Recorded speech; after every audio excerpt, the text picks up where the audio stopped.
Аз жаргал гэж яг юу вэ? Аз жаргалыг хүн бүр хүсдэгч хаанаас яаж олох вэ? Тэр бүр мэддэггүй. Тэгвэл аз жаргал бол гэдэг радио нэвтрүүлэг танд аз жаргалыг нээж олох 40 нууцыг дэлгэж байна.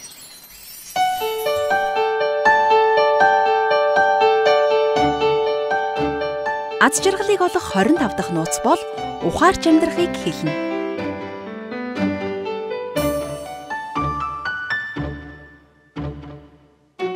Насаар залуухан атлаа амьдралдаа ухаалаг сонголт хийж бага алдаж эхийг амжуулж яваа хүнийг таалав харсан байх. Тэд хаанаас яаж амьдралын ухаанд хэрсүүжиж ултай суйртай амьдраад байгаа гэж та бодож байна. Тэгвэл энэ тухай одоо хамтдаа ярилцъя. Аз жаргал бол ухаарч амьдрах юм. Танд аз жаргалын зурвасыг бадамдорж хүргэж байна. Нэгэн залуу санхүүгийн асуудлаа хэрхэн шийдсэн тухай түүхийг өгүүлье. Тэр өмнө нь байнга л найзуудаасаа мөнгө зээлж нэг өрөөр нөгөө өрөө төлж хизээ гарахыг мэдэхгүй тойрогт амьдардаг байж. Хинээс зөвлөгөө авахаа мэдэхгүй явсаар маш баян хүнтэй уулзаж. Тэгээд тэр залуу баян хүнээс "Та надад хэрхэн баян болохыг зааж өгөөч" гэж гуйв.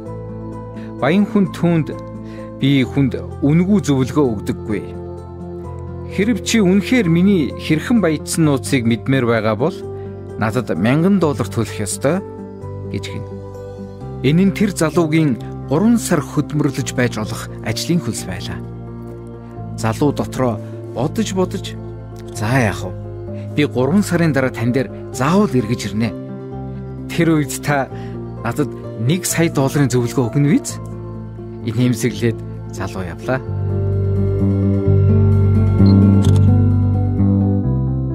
Залуу тэр өдрөөс хойш өдөрт 2 ажил хийж, мөнгөө хэмнэж, тансаглахаа болж, мөнгө хуримтлуулж, өвдөж ажилгүй болохын тулд эрүүл мэндэд хүртэл анхаардаг болов.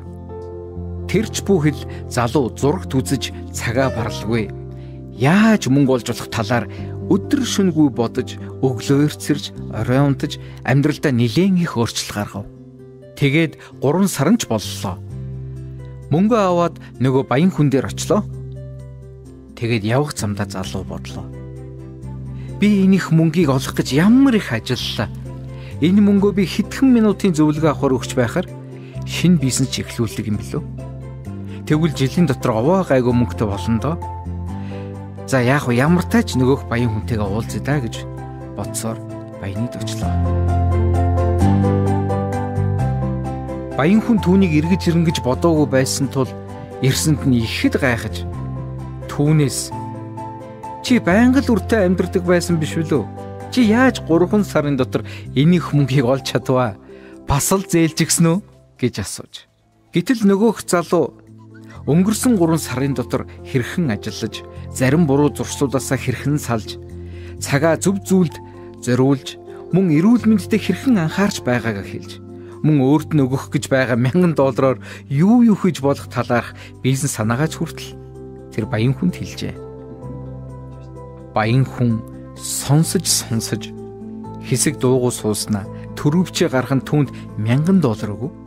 Мөнөөх залуу бүр гайхаж "Гүй та чи яагаад надад $1000 өгдөг билээ?" гэхэд "Чи надад баян амьдрах хамгийн үнэтэй зөвлөгөө өглөө. Чи надад биш, харин би чамд төлөх учиртай юм" гэж хэлж.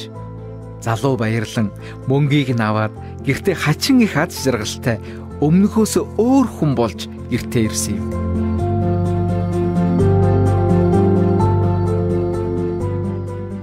Хүн ухаантай амьдрал аз жаргал үргэлж дэрэгдэн байдгийг залуу тэр өдөр сурсан юм. Амьдралын ухаанд суралцаж мэргэн амьдрна гэдэг үнэхээр аз жаргал. Аз жаргал ухаан хоёр хайртай хосууд шиг л хамтдаа явах учиртай.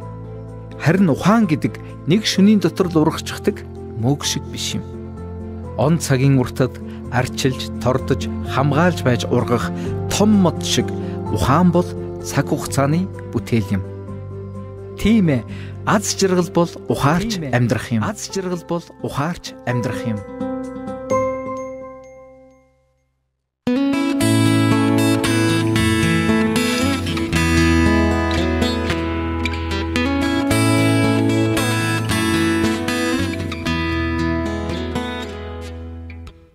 Аз жаргал бол ухаарч амьдрахыг хэлнэ гэж аз жаргал нэвтрүүлгийн зохиогч Бадамдорж хэллээ.